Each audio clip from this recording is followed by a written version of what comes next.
Bienvenue à toi dans cette vidéo. Aujourd'hui, on va réagir aux 5 livres que conseille Antoine BM. Si tu connais pas Antoine BM, c'est, on va dire, un monstre dans la vente de formation en ligne. Et donc, il a à peu près 150 000 abonnés sur YouTube en ce moment. Il va nous conseiller 5 livres. Et donc, si tu me connais pas, je suis Alexis, champion de France de lecture rapide. Je suis connu pour avoir lu 2000 livres, avoir été entraîneur de l'équipe de France de lecture au championnat du monde. Et donc, parmi les 5 livres que conseille Antoine BM, j'espère potentiellement les connaître, mais ce n'est pas sûr. Donc, on voit ça maintenant. Si tu rencontres quelqu'un qui a jamais lu de livre, quels sont, on va dire, 4-5 livres que tu pourrais vraiment conseiller, des livres?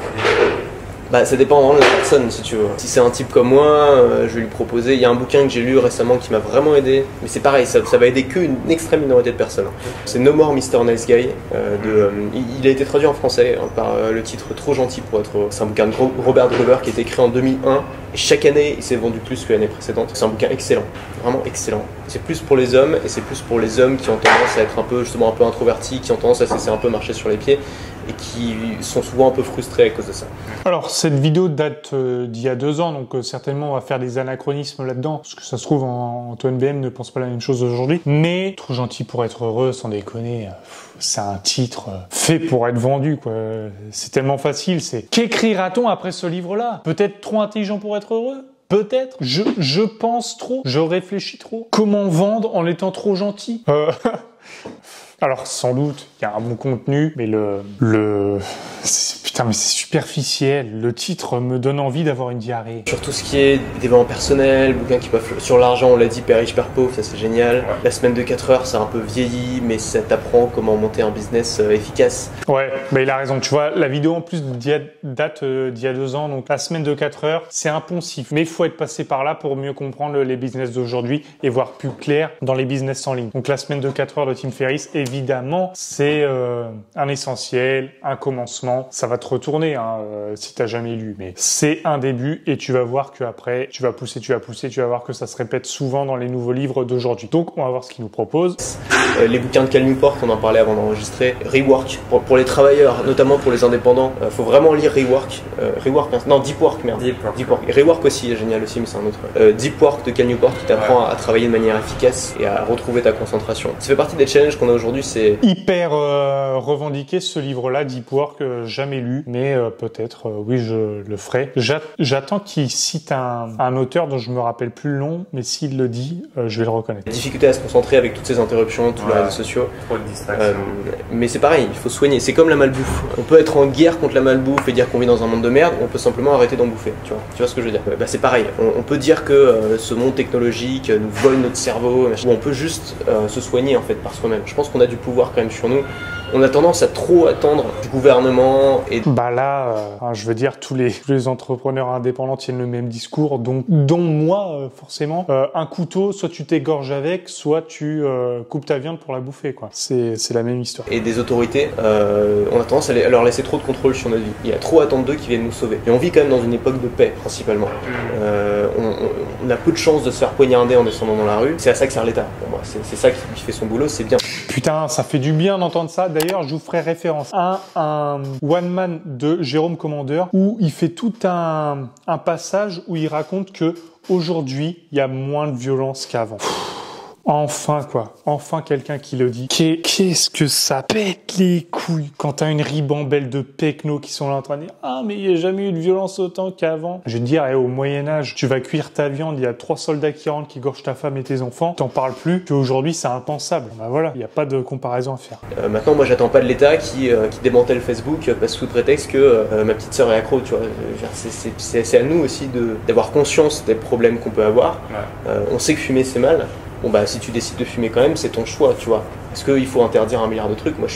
J'ai beaucoup de respect pour la liberté et donc j'ai un peu de méfiance, beaucoup de méfiance pour les interdictions. Tu vois, il y a tellement de bouquins qui t'apprennent à prendre le contrôle en fait, à prendre la responsabilité de ta vie, à gérer tes problèmes. Putain, elle est intéressante cette phrase-là. J'ai beaucoup de respect pour la liberté. J'ai beaucoup de respect pour un concept. J'ai l'impression que c'est la première fois que j'entends ça en réagissant à une vidéo. Aussi, c'est que beaucoup de gens ont de l'arrogance vis-à-vis de ces bouquins-là. Je sais que de développement personnel, ils disent « Ah, c'est pas pour moi, c'est des trucs niais ». Beaucoup de gens sont très arrogants vis-à-vis de ces bouquins. bouquins-là, et souvent c'est des gens qui cumulent beaucoup de problèmes, hein. Tu te rends compte, tu te dis mais putain, si tu mettais ton arrogance de côté et que t'en lisais ne serait-ce que 2, pourrais régler tellement de tes problèmes, mais les gens ils veulent pas l'entendre en fait. Ils se disent non, moi j'ai bossé, je fais de longues études, je suis quelqu'un de sérieux, j'ai pas besoin de ces conneries. Bah tant pis pour toi, après faut pas se plaindre quoi. Ouais, à 60 ans il va s'y intéresser. Ouais, peut-être. Enfin, au début, j'ai cru que j'allais être le concerné, mais en fait, pas du tout. C'est la même vibe. Comment on peut l'illustrer, ce passage? On a quelqu'un, il va être négatif, il va se plaindre, et la vie, c'est de la merde. Et de toute façon, les gens sont tous pourris. Tu regardes quoi déjà? Ah oui, la télé. Et quelle chaîne? J'imagine pas un film, pas les Marvel ou des trucs comme ça. Non, tu regardes quoi? BFM. Ah oui, d'accord. Ah oui, d'accord. Donc, d'accord. Excellent. Et qu'est-ce qu'on fait après? Non, c'est toujours ne sait. Enfin, je sais pas, moi je trouve quand même le développement personnel ou des bouquins de non-fiction qui t'apprennent des choses peuvent réellement te former. C'est un grand paradigme aussi de notre société, c'est qu'on n'est plus dans un monde où on se forme les premières années de notre vie et ensuite on vit avec ça pendant 50 ans. On est dans un monde où si on veut participer à ce monde-là et être intégré, il faut se former continuellement. Dès qu'on a un problème, il y a toujours un bouquin qui a été écrit pour ce problème. Il n'existe quasiment aucun problème où il n'y a personne qui s'y est penché. On a quand même à disposition, en un clic sur Amazon, on a à disposition des millions de cerveaux spécialisés dans notre problème. Je sais pas, toi ton problème c'est la timidité. T'as des tas de bouquins qui ont été écrits par des gens qui ont consacré leur vie à résoudre ce problème-là. Et le bouquin il coûte quoi? 15 balles, tu vois. C'est bon quoi, la solution elle est là. Le gars c'est un spécialiste, pour 15 balles tu peux rentrer dans le cerveau d'un expert quoi. C'est génial. Il a raison de remettre ça en contexte. Imaginez-vous à l'époque de Socrate, avant Jésus-Christ. Les gens, ils ont un problème, qu'est-ce qu'ils font? Ils sont obligés d'aller parler à des péquenots dans la rue de « Ah machin, et je suis timide ». Qu'est-ce qu'il en a à foutre?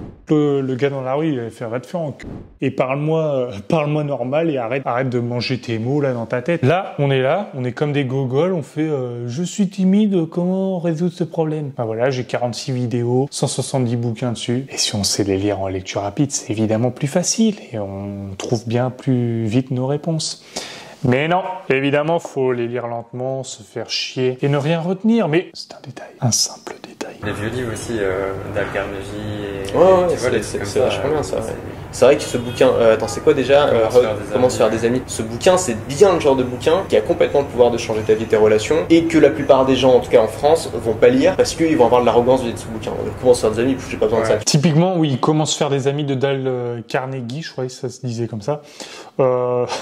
Ça fait vraiment genre, on sait tous que les gens qui ne l'ont jamais lu vont te dire s'ils te voient avec ce bouquin, bah alors t'as pas d'amis? Donc l'arrogance comme ils disent, mais après ça peut se comprendre parce que c'est bête parce que pour ce livre-là, le titre dessert le bouquin. C'est-à-dire le titre fait vraiment vidéo de puceau de 15 ans sur YouTube, alors que pourtant c'est vrai qu'il révèle pas mal de trucs sur les relations. Ouais. Ça, tu vois. Et pourtant, putain, c'est ces gens-là, souvent tu te dis putain, mais si tu lisais ça, mec, ça serait tellement plus agréable d'être avec toi.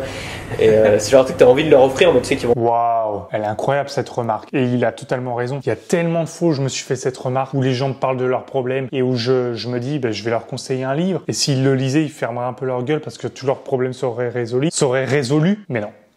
Ils ne savent pas lire rapidement ou alors ils savent lire lentement, mais du coup ils le lisent jamais.